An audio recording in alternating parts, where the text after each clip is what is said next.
When Maxim pulled up to the hotel entrance, a tall man in a military uniform stood under the awning. The doorman approached Maxim's window. "This is Captain Ibrahim Traoré. He's here on diplomatic business from Burkina Faso. Take good care of him." Maxim frowned as the African man entered his taxi. He didn't like foreigners much, especially those from countries he knew nothing about. Where was Burkina Faso anyway? "Where to?" Maxim asked gruffly, not turning around. The man spoke in perfect Russian. "The Kremlin, please. I have a meeting with President Putin." Maxim scoffed. "Yeah, right, and I'm meeting the Queen of England tomorrow." He pulled away from the curb recklessly, causing his passenger to lurch forward. "Please drive carefully," the man said firmly. "And yes, I do have a scheduled meeting with your president. I am Captain Ibrahim Traoré, interim president of Burkina Faso." Maxim rolled his eyes in the rearview mirror. "Listen, I don't care who you are. In my taxi you're just another customer. And I don't believe for a second you're meeting Putin." "I understand your skepticism," Traoré replied calmly, "but it would be wise to show more respect." "Respect?" Maxim laughed loudly. "You come to my country in your fancy uniform and expect special treatment. I've driven all kinds of liars and con men. What makes you different?" Rain beat harder on the windshield as they drove through Moscow streets. Maxim deliberately took a longer route, hoping to run up the fare on this foreigner who claimed to be so important. "This is not the direct way to the Kremlin," Traoré observed. "Roadwork," Maxim lied. "Have to go around." Traoré pulled out his phone. "I'll be late for my meeting. I need to inform the president's staff." "Sure, call the president," Maxim mocked, making air quotes with one hand while steering with the other. "Tell him your taxi driver doesn't believe you're important." As they stopped at a traffic light, Maxim turned around fully. "Let me tell you something about Russia, Mr. President. We don't care about small African countries here. Nobody knows Burkina Faso. You're nobody in Moscow." The light turned green, but a black SUV suddenly cut in front of them, forcing Maxim to slam on the brakes. Another identical vehicle pulled alongside. "What the hell?" Maxim cursed. 4 men in dark suits exited the vehicles and approached the taxi. One tapped on Maxim's window. "Federal Security Service," the man said, flashing a badge. "Step out of the vehicle." Maxim's face went pale. He turned to look at his passenger, who remained perfectly calm. "What's happening?" Maxim asked, his voice suddenly higher-pitched. "I believe," Traoré said quietly, "your president does not appreciate how you've treated his guest." The FSB agent opened Maxim's door. "Maxim Petrov, you need to come with us. Now." As Maxim was pulled from his taxi, he saw another agent open the back door and address his passenger with deep respect.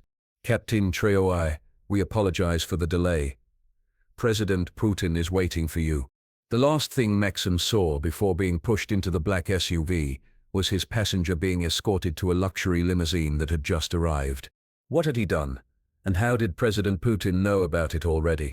Maxim sat alone in a cold, windowless room. A single light hung from the ceiling, casting harsh shadows across the metal table before him. His hands trembled slightly. 3 hours had passed since the FSB agents had brought him here, wherever here was. The door finally opened. A thin man in an expensive suit entered, carrying a tablet. "Maxim Ivanovich Petrov," the man said, not bothering to introduce himself. "Taxi driver, age 42, divorced. 1 child you rarely see. No political affiliations." He looked up from the tablet. "Until today, completely unimportant." "I don't understand why I'm here," Maxim said, trying to keep his voice steady. The man sat across from him. "Your passenger today was Captain Ibrahim Traoré, interim leader of Burkina Faso. He's here at President Putin's personal invitation to discuss military cooperation and resource development deals worth billions." Maxim swallowed hard. "I didn't know. Every room in the Kremlin has been prepared for this visit," the man continued as if Maxim hadn't spoken. "President Putin himself changed his schedule to accommodate Captain Traoré. And you," the man leaned forward, "you called him a nobody." "It was a misunderstanding," Maxim pleaded. "How was I supposed to know? Your job was to drive, not judge, not insult, not take the long route to increase the fare." Maxim's eyes widened. "How did you know that?" The man smiled thinly. Captain Traoré's security detail tracked the route, and your taxi is equipped with microphones, like all licensed Moscow taxis now. This was news to Maxim. His mouth went dry. So everything I said was recorded and translated for the president in real time. Yes. Maxim put his head in his hands. I'm going to prison, aren't I? The door opened again. A different man entered, this one older, with a military bearing. The president wants to see him, the new arrival said. Putin wants to see me, Maxim asked, his voice cracking. You should be honored, the first man said with no warmth. Few Russians ever meet the president face to face. Especially not to be punished, added the military man. They led Maxim through a series of corridors and up several flights of stairs. This wasn't just any government building, he realized. The ornate decorations, the heavy security presence, they were in the Kremlin itself. Why am I meeting Putin? Maxim asked as they walked. Surely he has more important things to do than deal with a taxi driver.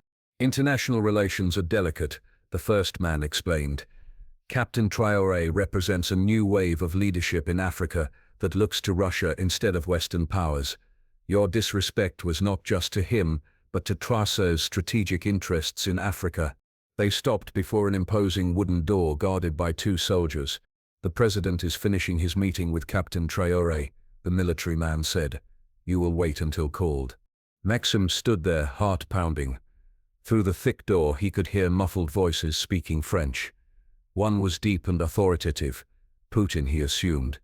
The other carried the same calm dignity he'd heard in his taxi earlier. After what seemed like an eternity, the door opened. Captain Traoré emerged, flanked by advisors. He glanced at Maxim, his expression unreadable, then continued down the hallway. No smirk, no gloating, Maxim thought. Maybe he's really is a leader. Enter, called a voice from inside the room. The security men nudged Maxim forward. As he stepped into the presidential office, he saw Vladimir Putin sitting behind a massive desk, watching him with cold blue eyes. So Putin said, you're the taxi driver who thinks he knows which foreign dignitaries are important to Russia. Maxim felt his knees weaken. What would happen to him now? Sit, Putin commanded, gesturing to a chair across from his desk. Maxim obeyed, lowering himself carefully into the seat. The president looked smaller in person than on television, but no less intimidating. His eyes never left Maxim's face. Do you know why you're here, Petrov? Putin asked, his voice surprisingly soft. Because I was disrespectful to Captain Traoré, Maxim replied, staring at his hands. Look at me when I'm speaking to you, Putin said sharply. Maxim raised his eyes. It's worse than disrespect, Putin continued. You embarrassed Russia. You confirmed every stereotype about Russians being xenophobic and ignorant of the world. I'm sorry, Mr. President. I didn't know who he was. Putin leaned forward. That's exactly the problem. You assumed because he was African he couldn't be important. Do you know what Burkina Faso is, Petrov? Maxim shook his head. It's a country with significant gold reserves and strategic position in West Africa. A country whose new leadership has turned away from France and the West to seek partnerships with Russia. Captain Traoré came here to sign agreements worth billions of rubles. Putin stood and walked to a large map on the wall. He pointed to a small country in West Africa. This small country you've never heard of could help Russia break Western sanctions. Their resources, combined with our technology. Their military, trained by our experts. He turned back to Maxim.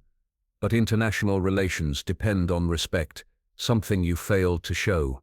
What will happen to me? Maxim asked quietly.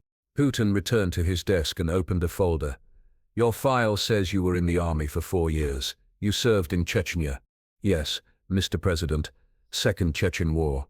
And now you drive a taxi and insult foreign dignitaries. Putin shook his head. A waste of training. The president pressed a button on his desk. The door opened and a secretary entered. Bring in Zakharov, Putin ordered. A minute later, a burly man in military uniform entered the room. He stood at attention.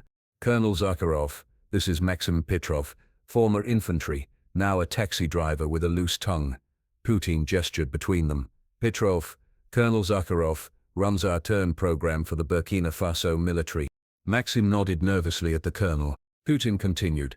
Captain Traoré and I have just finalized an agreement. Russian military advisors will train their forces. In return, they've granted us mining rights and preferential trade deals. That's good news, Mr. President, Maxim said, unsure why he was hearing this. Captain Traoré made a request concerning you, Putin said. Quite an unusual one. Maxim's heart raced. What had the African leader asked for? Punishment. Imprisonment. He said that instead of punishing you, we should educate you. Putin almost smiled. He suggested you might benefit from seeing Burkina Faso firsthand. Colonel Zakharov spoke up. We're assembling a team to deploy next week. We need someone who can drive in difficult conditions. The roads there aren't like Moscow's. Maxim looked between the two men, confused. You want me to go to Africa? As what? A driver. As part of the advisory team, Zakharov clarified. 6-month deployment. You'll receive training first, of course. But I'm not in the military anymore, Maxim protested. A short-term reinstatement, Putin said. Unless you prefer prison for interfering with state interests. Prison? Maxim's voice cracked. Actions have consequences, Petrov. Captain Traoré offered you a chance to learn about his country instead of rotting in a cell. I suggest you take it. Maxim stared at the powerful men before him, from taxi driver to international incident to military deployment in Africa, all in one day. Do I have a choice? He finally asked. Putin smiled coldly. In Russia there is always a choice, but only one correct one. As the reality of his situation sank in, Maxim wondered what awaited him in this country he'd dismissed so easily, and what would happen when he faced Captain Traoré again, this time on the leader's home soil. 1 week later, Maxim stood at a military airfield outside Moscow. The early morning air was crisp, making his breath visible in small clouds. Around him, 20 other men checked equipment and loaded cargo onto a massive transport plane. Unlike them, Maxim still felt like an imposter in his new uniform. Colonel Zakharov approached, clipboard in hand. Petrov, your driving test results came back. Impressive handling on the terrain course. Thank you, sir, Maxim replied. Driving had always been his one true skill. You'll be assigned to transport duty initially, Zakharov continued. But remember, you're not just a driver. Every Russian there represents our country's interests. The colonel's phone rang. He checked the caller ID and stepped away quickly, his posture stiffening. Nearby, a young lieutenant named Sokolov was helping Maxim prepare his gear. First time in Africa? Sokolov asked. First time outside Russia, Maxim admitted. Sokolov laughed. You're in for a shock. Ouagadougou is nothing like Moscow. What? Ouagadougou, the capital city. Sokolov shook his head. You really don't know anything about where we're going, do you? Maxim sighed. I'm learning. The training this week helped. It was true. The crash course on Burkina Faso had been eye-opening. Maxim had learnt about the country's history, its recent military coups, and Captain Traoré's rise to power. He'd studied maps, memorized key phrases in French, and read security briefings. What does Burkina Faso mean anyway? He asked Sokolov. Land of the incorruptible people, the lieutenant replied. Though like everywhere, that's more ideal than reality. Colonel Zakharov returned, his face grave. Change of plans. We're getting a high-level send-off. Before Maxim could ask what that meant, a convoy of black vehicles entered the airfield. Security personnel spread out, scanning the area. Attention, Zakharov barked. The men formed lines, standing at attention. Maxim hurried to find his place. From the central vehicle emerged President Putin, wearing a long dark coat. Beside him walked Captain Ibrahim Traoré, now dressed in Burkina Faso military fatigues. Captain Traoré wanted to inspect the team before departure, Zakharov explained quietly, as the two leaders approached. Putin and Traoré walked slowly down the line of men. The Russian president occasionally made comments to his African counterpart, who nodded seriously. When they reached Maxim, Putin stopped. Captain, you remember Petrov. Traoré's eyes met Maxim's. There was no anger there, just calm assessment. The taxi driver, Traoré said.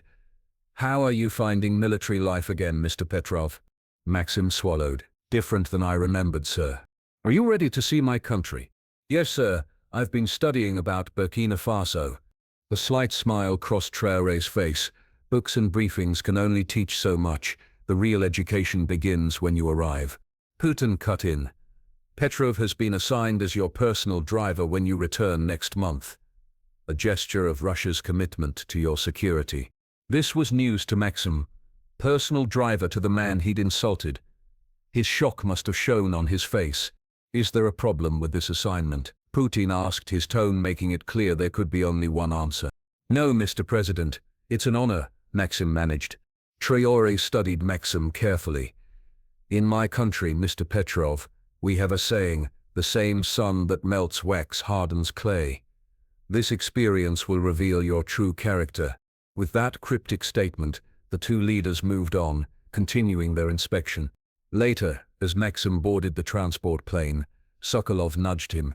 Personal driver to Traoré. You must have really impressed someone. Or the opposite, Maxim replied, buckling himself into the uncomfortable seat. As the plane rumbled down the runway, Maxim looked out the small window at the disappearing Russian landscape. For the first time he wondered if he would ever see his homeland again. The aircraft lifted off, carrying him toward a country he'd dismissed, a culture he'd insulted, and a leader he'd disrespected. Whatever awaited him there would surely change his life forever. The heat hit Maxim like a physical blow as he stepped off the plane in Ouagadougou. Moscow's autumn chill was a distant memory under the relentless African sun. Sweat immediately began soaking through his uniform. Welcome to Burkina Faso, Colonel Zakharov announced with dry humor. Current temperature is 38 degrees Celsius. Military vehicles waited on the tarmac. Unlike the modern equipment they'd brought from Russia, these were battered by sand and sun, showing years of hard use. A Burkinabe officer approached and saluted. Lieutenant Colonel Ouedraogo. Welcome to our country. Zakharov returned the salute and introduced his team. When Maxim's turn came, Ouedraogo's eyebrows raised slightly. Ah, Petrov, we've heard about you. Maxim's stomach tightened. Had the story of his disrespect spread through the Burkinabe military? Your driving skills are highly recommended, Ouedraogo continued, giving nothing away in his expression. You'll be put to good use here. The convoy traveled from the airport through Ouagadougou. Maxim stared through the dusty window, taking in the city. It wasn't the primitive place he'd imagined. Modern buildings stood alongside traditional structures, streets bustled with activity, motorcycles weaving through traffic, colorful markets spilling onto sidewalks, people going about their daily lives. They arrived at a compound on the city's outskirts. Armed guards patrolled the walls, and the Russian flag flew alongside the Burkinabe one. Home for the next 6 months, Zakharov announced, the Russian Military Advisory Center. After settling into their quarters, Spartan rooms with basic amenities, the team gathered for briefing. Our mission is twofold, Zakharov explained. Train their forces and protect Russian mining interests. Captain Traoré has granted us unprecedented access, but remember we are guests here. Maxim raised his hand. Sir, when does Captain Traoré return? I was told I'd be his driver. 2 weeks. Until then, you'll drive supply runs to the mining sites. Zakharov fixed Maxim with a hard stare. Consider it practice. When Traoré returns, there can be no mistakes.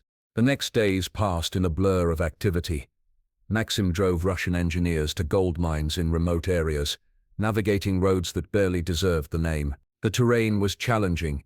Dust storms reduced visibility to meters, potholes threatened to swallow vehicles whole, and seasonal rains turned dirt roads to mud traps. Yet Maxim found himself adapting, even enjoying the challenge. The driving demanded all his skill and concentration, leaving no room for the bitterness that had defined his Moscow days. On his 5th day, disaster struck. Returning from a northern mine site, Maxim's convoy encountered a roadblock. Men with weapons appeared from the bush. Bandits, the Burkinabe escort hissed. Or terrorists. Same thing here. Before Maxim could react, gunfire erupted. The escort vehicle ahead took multiple hits, swerving off the road. Down, shouted the Russian engineer beside him. Maxim ducked as bullets shattered his windshield. Training kicked in, not from the past week but from his Chechnya days. He slammed the vehicle into reverse, executing a perfect J-turn away from the ambush. The others, The engineer protested. Can't help them if we're dead, Maxim replied grimly, accelerating away. A mile down the road they encountered a Burkina military patrol. After a hurried explanation, the patrol commander radioed for backup and ordered Maxim to return to base. What about the ambush site? Maxim asked. Too dangerous. We'll handle it. Back at the compound, Maxim reported directly to Zakharov, who listened with growing concern. 3 Russian personnel missing, Zakharov summarized. 2 Burkina soldiers confirmed dead. I should have stayed, Maxim said quietly, and died with them. Your job was to protect your passenger and report. You did that.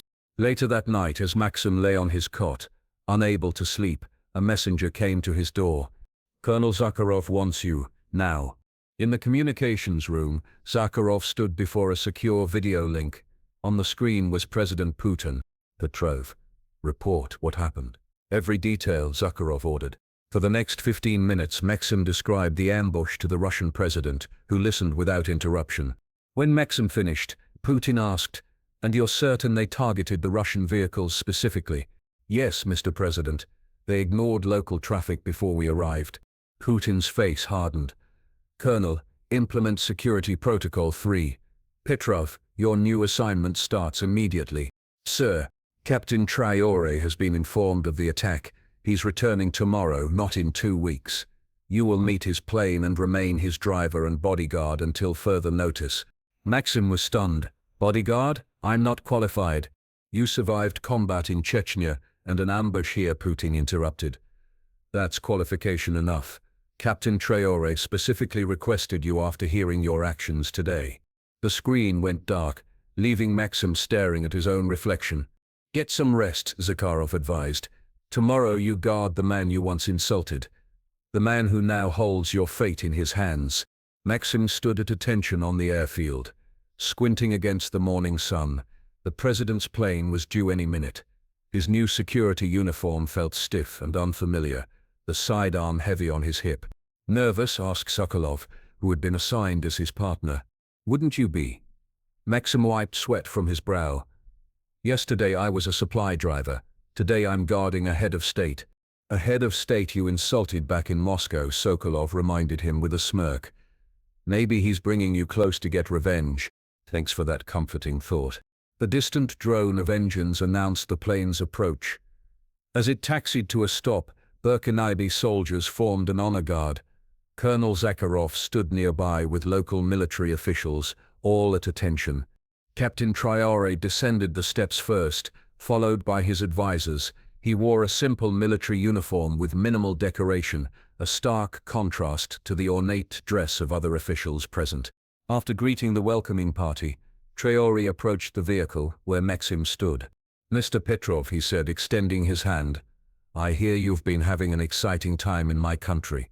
Maxim shook his hand, surprised by the gesture. "Yes, sir.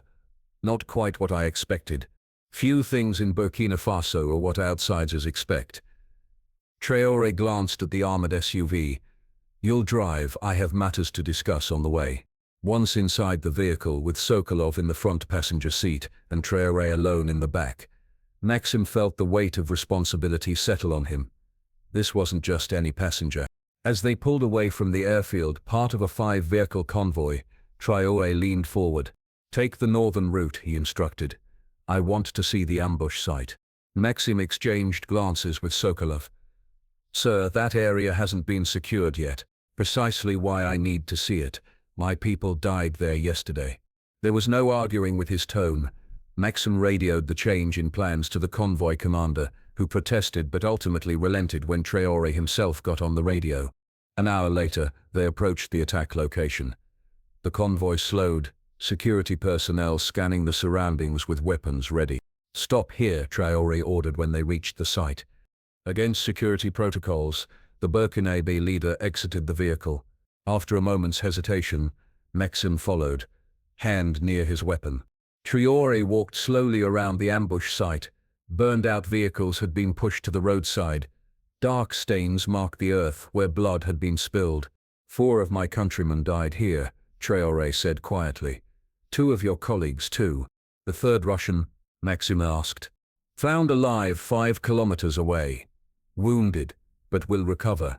Traoré knelt and picked up a spent bullet casing, examining it. French ammunition. Interesting. You think France was behind this? Traoré pocketed the casing. I think there are many who don't want Russia and Burkina Faso working together. He looked directly at Maxim. What do you think of my country now, Mr. Petrov? Still a place not worth knowing about. Maxim flushed with shame. I was ignorant in Moscow. I'm sorry for what I said. Words are easy. Actions matter more. Traoré gestured around them. You saved a Russian life yesterday. Today you guard mine. That speaks louder than apologies. Back in the vehicle, continuing toward Ouagadougou, Traoré received calls continuously. He spoke rapidly in French, occasionally switching to local languages Maxim didn't recognize. At a military checkpoint, a soldier approached with urgent news. Traoré listened, then addressed Maxim. Change of plans. We're going to Ouagadougou, not the capital. What's in Ouagadougou? Sokolov asked. The people who attacked your convoy, Traoré replied. Or rather, the people who paid them. Maxim tensed. We're heading toward the attackers. We're ending this threat. Traoré's voice was steel. Your president and I agreed. This attack cannot go unanswered. The convoy diverted west, toward Burkina Faso's third largest city. Maxim's hands gripped the steering wheel tighter. He had come to this country expecting punishment for his disrespect. Instead, he was veaved straight into danger alongside the man he had insulted. As they approached Ouagadougou, Traoré received another call. His expression darkened. Drive faster, he ordered when he finished. We may already be too late. Maxim accelerated, the armored SUV roaring down the highway. Whatever awaited them in Ouagadougou, he was now part of it, no longer just a taxi driver from Moscow, but a participant in international intrigue far beyond anything he could have imagined. Night had fallen by the time they reached Ouagadougou. The convoy moved through darkened streets toward a compound on the city's outskirts. Local military forces had already surrounded the area. A French intelligence operation, Traoré explained, as they observed from a distance, running sabotage missions against Russian interests. Your president provided satellite evidence yesterday. Maxim watched Burkinabe special forces prepare for assault. And we're here because I wanted to see it myself, Traoré said, and because I wanted you to see it too. Me? Why? To understand what's really happening in my country. Traoré checked his watch. The raid begins in 5 minutes. They've identified at least 3 European operatives inside. The assault was swift and precise. From their position, Maxim could see muzzle flashes and hear controlled bursts of gunfire. Within minutes, soldiers emerged with handcuffed prisoners. Traoré exited the vehicle. Come with me, Petrov. Just you. Heart pounding, Maxim followed the Burkinabe leader toward a tent where the prisoners were being processed. Inside, 3 European men sat on metal chairs, hands bound behind them. French intelligence, Traoré said quietly, working to destabilize my government because we chose Russia over France. They were behind yesterday's ambush. One of the prisoners looked up, his eyes widening at the sight of Traoré. Captain, the man said in French accented English, this is a diplomatic incident. You can't hold French citizens.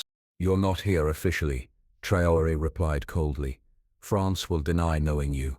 The man's eyes shifted to Maxim in his Russian uniform. So it's true, you've traded French masters for Russian ones. We've traded colonizers for partners, Traoré corrected. A distinction you clearly don't understand. He nodded to the guards, who took the prisoners away. Outside the tent, Traoré turned to Maxim. Now you've seen the real game being played in Africa. Resources, influence, power. When you dismissed my country in Moscow, you didn't understand what was at stake. I understand better now, Maxim admitted. Good, because tomorrow you return to Moscow. Maxim was stunned. What? Your president and I agreed. You've served your purpose here. Traoré almost smiled at Maxim's confusion. Did you think this was really about punishing one disrespectful taxi driver? Wasn't it? It was about showing Russia's commitment to Burkina Faso, Putin sending one of his citizens to serve me personally was symbolic, and now you'll return to Moscow with first-hand knowledge of why this partnership matters. The next morning, Maxim found himself back at the airfield, boarding a Russian military transport. Sokolov handed him an envelope. From Captain Traoré, he said. Inside was a brief handwritten note and a military patch bearing the Burkina flag. The sun that melts wax hardens clay. You prove to be clay, not wax. Tell your countrymen what you've seen here. As the plane lifted off, Maxim looked down at the African landscape below.